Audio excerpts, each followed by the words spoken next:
it's your first time, I think, na nakabisita ka sa akin live. Shout out to Rose Dom. Ayan. Alam mo, to be honest po. Yeah, to be honest, hindi ko talaga makomment ang iyong short contents. Ewan ko kung bakit. Pero ang ganda ng mga content mo po. Most especially sa iyong mga short video. Yeah. So, next pin tayo ngayon is kay from Ma'am Rose. Yeah. So, Ma'am Rose, please support my channel.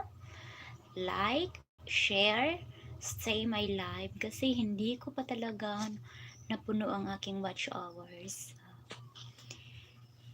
Nangangarap din ako na sana balang araw makasahod na rin ako